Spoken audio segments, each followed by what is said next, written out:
Welcome back. You are listening to the home of forbidden romances. Prepare yourself, because tonight's story will leave you breathless. The blade didn't burn when it sheared through my shoulder. The only thing that burned was the realization that I had just ruined my own exit strategy. Blood, hot and metallic, splashed against the pristine marble floor of the Imperial Ballroom, shattering the illusion of peace. I crumbled to my knees, my hand pressed against the gash that was meant for the man standing frozen behind me. The assassin, a shadow wrapped in velvet, lunged for a second strike, but the Imperial guards were already upon him, a flurry of steel and magic. I didn't watch them. My vision blurred, focusing only on the polished black boots of Emperor Kalen distinct against the chaotic swirl of the crowd. He wasn't looking at the assassin. For the first time in the 3 miserable years of our political marriage, the tyrant of the North, the cold alpha whom I had meticulously avoided, was looking directly at me. And he looked absolutely terrified. Chapter 1. The Ghost of the Obsidian Palace. To understand why that look on his face was more shocking than the dagger in my shoulder, you have to understand my position in this world. Or rather, my lack of one. My name is Valerius. To the court of the Obsidian Empire, I was the ghost consort, a political hostage sent from the defeated Southern Isles to ensure peace. I was a male Omega in a court that prized brute alpha strength, married to Emperor Kalen purely for optics. But I had a secret. I wasn't just a neglected spouse. I was an anomaly. I remembered a life before this one, a life where this world was nothing more than a serialized novel I read on a cracked phone screen. I knew the script. Kalen was the main character, ruthless, icy, and destined to fall madly in love with a delicate, White Lotus, Omega named Lilas, who was scheduled to arrive at court in exactly 3 months. I, Valerius, was a footnote. A side character mentioned in passing as the frail consort who died of a broken heart. I had no intention of dying of a broken heart. I intended to survive. For 3 years, I had perfected the art of invisibility. I wore drab colors.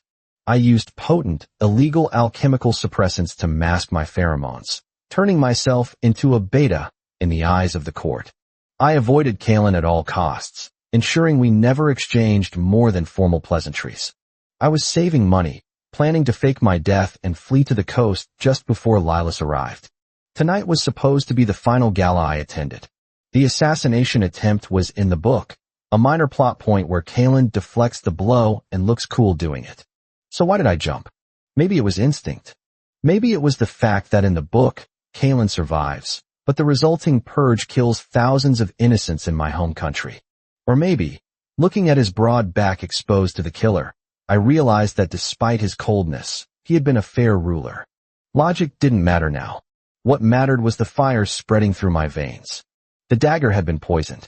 Valerius. The voice was deep, vibrating through the floorboards. Kalen dropped to his knees, disregarding the chaos, the screaming nobles, and the blood soaking into his ceremonial white trousers. He reached out, his hands hovering over me, trembling. He touched my cheek. His skin was calloused, hot. Kalen's pupils were blown wide, encompassing his entire iris. His nostrils flared. You're bleeding. Astute observation, Your Majesty. I rasped, the irony a reflex even as darkness clawed at my peripheral vision. Silence, he roared, the command laden with alpha authority that usually made everyone in the room flinch. But his eyes never left mine. He leaned closer, inhaling sharply. That was when I realized the disaster was twofold. The poison in the dagger was reacting with the illegal suppressants in my blood. The chemical mask was disintegrating. 3 years of suppressed, potent Omega pheromones were flooding out of me in a tidal wave. The scent of the ocean, salt, ozone, and night-blooming jasmine exploded into the air, thick enough to taste. It hit Kalen like a physical blow. He reeled back, a guttural growl vibrating in his chest. In the novel, Kalen was described as frigid, a man who had never experienced a rut because no Omega was compatible enough to trigger his high-tier bloodline. But as I lost consciousness, the last thing I saw was Kalen's eyes shifting from icy blue to a predatory, glowing gold. He wasn't looking at me like a nuisance anymore. He was looking at me like a starving man who had just found the only meal that could sate him. Chapter 2. The cage of gold waking up felt like surfacing from deep water. My shoulder throbbed with a dull ache, but the sharp bite of the poison was gone. I blinked, expecting the gray stone ceiling of my quarters in the west wing, the servants' wing. Instead, I was met with velvet drapes the color of midnight, embroidered with gold thread. The air smelled of sandalwood, expensive leather, and something darker, muskier. Cedar and winter frost, Kalen's scent. I sat up too quickly. The room spun. This was the Emperor's private chambers. "You're awake." The voice came from the shadows near the balcony. Kalen stepped into the light.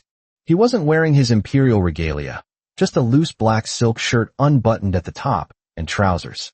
He looked exhausted, shadows under his eyes, his hair disheveled. "Your Majesty," I croaked. I tried to scramble out of the massive bed, panic setting in. If I was here, my cover was blown. I should return to my, "You aren't going anywhere." The tone wasn't angry. It was absolute. He crossed the room in 3 long strides, pushing me gently but firmly back against the pillows. His hand lingered on my uninjured shoulder, his thumb rubbing circles into my skin. "Why?" he asked, his voice low. "Why what? Why did you hide it?" "For 3 years. He leaned down, his face inches from mine. "You masked your scent. You played the role of a shadow." "What?" I swallowed hard. How could I explain that I was trying to avoid the plot? That I knew he was destined for someone else? I didn't want to be a burden. I lied, reverting to the script of the meek consort. I knew our union was only for politics. I didn't want to complicate things with biology. Kalen laughed, a harsh, dry sound. "Complicate? Valerius, do you know what you've done?" He grabbed my wrist, pulling it to his chest. I could feel his heart hammering against his ribs, a frantic, uneven rhythm. "My physicians tell me the suppressants you took were dangerous. They could have killed you. And yet, you took them daily. To hide from me." His grip tightened, not enough to hurt, but enough to trap. "When I smelled you, when that mask broke, it was as if the world suddenly snapped into focus." He buried his face in the crook of my neck, inhaling deeply. I froze. This was intimate. Far too intimate for a side character and the lead. "You smell like the sea," he murmured, his lips grazing my pulse point. "I have never felt this with anyone." "It's just biology, Your Majesty," I said, trying to keep my voice steady, though my own omega instincts were preening under his attention. "It will pass. Once the suppressants leave my system completely, you'll realize I'm just ordinary." He pulled back, his golden eyes piercing me. "Ordinary? You took a poison blade for a husband who hasn't spoken 10 words to you in 3 years. You possess a scent that brings a headache-free clarity to my mind for the first time in a decade. There is nothing ordinary about you." He stood up, towering over the bed. "The West Wing is being cleared out. Your things are being moved here." "Here," I squeaked. "Your Majesty, surely." "Kalen," he corrected. "And yes, here, where I can see you, where I can smell you. You wanted to be a ghost, Valerius? Too bad. You just made yourself the center of my world." Chapter 3. The unraveling script. The following weeks were a fever dream of luxury and suffocation. Kalen was relentless. The plot of the novel was disintegrating before my eyes. In the original story, Kalen was currently supposed to be negotiating a trade deal with the Eastern Kingdoms, setting the stage for his meeting with Lilas. Instead, he was canceling council meetings to supervise my recovery. He hand-fed me broth. He growled at physicians who touched me for too long. He practically paved the palace floors with gifts, rare jewels, silk robes, ancient books from the Southern Isles. The court was in an uproar. The useless consort had suddenly bewitched the emperor. Rumors of witchcraft flew, but Kalen silenced them by publicly executing a duke who dared to sneer at me during a banquet. It was terrifying. "You're frowning again," Kalen said one evening. We were in his private study. I was reading. He was supposed to be working, but he was mostly staring at me. "I'm merely concerned about the trade delegation," I said, turning a page. "Shouldn't you be at the border?" "The border is secure. My generals can handle it," he dismissed. He stood and walked over to my chair, resting his hands on the armrests, boxing me in. "You seem eager to send me away." "I am eager for you to govern, Your Majesty." "Kalen," he corrected again. He hated when I used his title now. "And I am governing. I am securing the most vital asset of the empire, which is my sanity." which, apparently, is tied to you. He reached out, tucking a strand of silver hair behind my ear. His touch was electric. Valerius, stop running. I'm sitting right here. In your mind. You're always planning an escape. I can see it in your eyes. You look at the door like it's a lifeline. He was too perceptive. I'm just waiting, I whispered, the truth slipping out. Waiting for what? For you to realize I'm not what you want. Kalen went still. The air in the room grew heavy, the pressure of his aura dropping the temperature. He hooked a finger under my chin, forcing me to look up. You think this is a whim? He asked, his voice dangerously soft. You think I am a man who is swayed by fleeting lust? I think destiny has other plans for you. A partner who is light and pure and perfect. Not a cynical, political pawn from a defeated nation. Kalen stared at me for a long moment. Then, he did something unexpected. He knelt. The Emperor of the Obsidian Empire knelt on the rug before my chair, bringing him to eye level with my waist. He took my hands in his. I do not care about destiny, he said, his voice rough with emotion. And I do not want pure or perfect. I want the man who bled on my floor. I want the man who smells like the storms I grew up fearing. If destiny has someone else for me, I will kill destiny. My heart stuttered. This dialogue. It wasn't in the book. This intensity was raw, unscripted, and terrifyingly real. But, I stammered, what if? What if someone else comes along? Someone better. Let them come, Kalen snarled, a flash of the alpha beast surfacing. They will find the gates barred and the Emperor already on his knees. Chapter 4. The White Lotus arrives. The universe, however, loves to test resolve. 3 months passed. My health returned, and with it, my sense settled into a constant, alluring presence that seemed to keep Kalen in a state of semi-permanent possessiveness. He slept in the same bed as me, though he hadn't pushed for more than heated kisses, sensing my hesitation. Then, the inevitable happened. The doors to the grand hall opened, and the herald announced the arrival of the envoy from the holy sanctuary. Lilas. He was breathtaking. Petite, with golden curls and eyes like innocent violets. He radiated a sweet, sugary scent of vanilla and honey. He was the protagonist, the one Kalen was supposed to love. I stood beside Kalen's throne, stiffening. This was it. The moment the pheromone compatibility would snap into place. The moment Kalen would realize he'd been wasting his time with the side character. Lilas walked forward, his eyes immediately locking onto Kalen. He performed a graceful bow. Greetings, son of the Empire, Lilas chimed, his voice melodious. I have traveled far to offer my blessings. And to see if the rumors of the Emperor's grace are true. Lilas released his pheromones, a subtle, calculated move. It was a high-grade omega scent, designed to appeal to any alpha. The court held its breath. I looked at Kalen. He was looking at his fingernails. Is that all? Kalen asked, looking bored. Lilas faltered. Your Majesty, you traveled far. You offered blessings. Is the audience concluded? I have a dinner engagement. Kalen didn't even inhale the vanilla scent. It was as if Lilas was made of cardboard. But Lilas looked frantic. He looked at me, standing at Kalen's right hand. Your Majesty, surely you sense the connection? The Oracle predicted. The Oracle is a senile old bat, Kalen interrupted. He stood up, his cape swirling.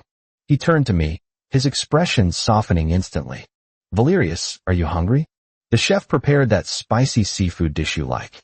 The silence in the hall was deafening. Lilas stood there, the fated partner, completely ignored.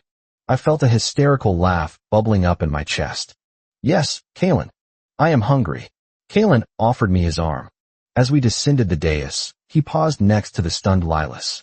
A word of advice, envoy, Kalen said, his voice ice cold. Control your scent. It clashes with my consorts. And I find the smell of vanilla. Cloying. He swept me out of the hall, leaving the plot of the novel in absolute ruins. Chapter 5. The storm and the choice. That night, the storm broke. Not a political one, but a literal tempest that battered against the glass doors of our balcony. I stood watching the rain, the events of the day swirling in my mind. The script was dead. There was no safety net of destiny anymore. Just me and Kalen. I felt his arms wrap around my waist from behind. He rested his chin on my shoulder. You're thinking about him, Kalen murmured. The boy with the golden hair. He was Expected, I said carefully. By whom? Not by me. Kalen turned me around, pressing me against the cold glass. Lightning flashed, illuminating the hunger in his eyes. You were afraid today? I felt it in your bond mark. He brushed his thumb over the gland on my neck. He hadn't bitten me yet. He hadn't marked me permanently. I thought you would choose him, I admitted. Why? Because he is light. He is easy. He is what an emperor should have. I told you. Kalen growled, lowering his head until our foreheads touched. I don't want easy. I want the man who hid himself away because he was too strong for this world to handle. I want the mystery. I want the challenge. He kissed me then, hard and claiming. It wasn't the gentle kisses of the past months. This was a demand. He lifted me up, my legs wrapping around his waist instinctively, and carried me toward the bed. I have been patient, Valerius, he whispered against my lips. I have waited for you to believe me. To believe that I am not the unfeeling monster the stories make me out to be. Or that if I am a monster, I am your monster. He laid me down on the silk sheets, his body a heavy, comforting weight on top of mine. Tell me to stop, he breathed, his hand splaying over my chest, over my beating heart. Tell me to leave, and I will walk out that door and never touch you again. But do not tell me to go to someone else. I looked up at him. The cold alpha, the tyrant, the man who was supposed to be my enemy or my indifference. He was trembling with the effort of holding back. I realized then that I wasn't a side character. I never had been. I was the author of my own life now. And this man, this intense, broken, beautiful man, he wasn't a character either. He was mine. I reached up, tangling my fingers in his dark hair, pulling him down. Don't you dare leave, I whispered. The last of his restraint snapped. Chapter 6. The viper tames the wolf. The morning sun filtered through the heavy curtains, illuminating the aftermath. I lay tangled in the sheets, my body aching in a way that felt like victory. Kalen was asleep, one arm thrown protectively over my waist, his face buried in my hair. On the nape of my neck, the skin was tender, a fresh, permanent bite mark sealing our bond. I traced the matching mark I had left on his shoulder. The novel was gone. The future was unwritten. Lilas would likely return to the sanctuary, confused and rejected. The court would continue to whisper, but they would bow. Kalen stirred, his eyes fluttering open. The gold in them had settled into a warm, molten honey. He tightened his grip on me, pulling me closer. Good morning, my empress, he mumbled, sleep rough. I'm a consort, Kalen. Empress is a female title. Semantics, he yawned, nuzzling my throat. I'll change the laws. I'll change the titles. I'll burn the dictionary if you want. I laughed, a genuine, free sound that I hadn't heard from myself in years. Just breakfast will do for now. He propped himself up on one elbow, looking down at me with an expression of such profound adoration that it made my chest ache. Valerius, he said softly, you spent 3 years trying to be invisible. Do you regret being seen? I looked at the bite mark on his shoulder, then into his eyes. I thought about the fear, the hiding, the loneliness of being a mob character in a world that didn't care. No, I said, pulling him down for a kiss. I don't regret it. I was unwanted, unloved, and cast aside. But that was a different story. In this one, I was the center of the universe. And that is how the viper tamed the wolf. If you enjoyed seeing Valerius finally take control of his destiny, destroy that like button. And tell me in the comments, would you forgive a husband who ignored you for 3 years, even if he became obsessed with you later? I'll be reading your answers. Subscribe for the next chapter. Until then.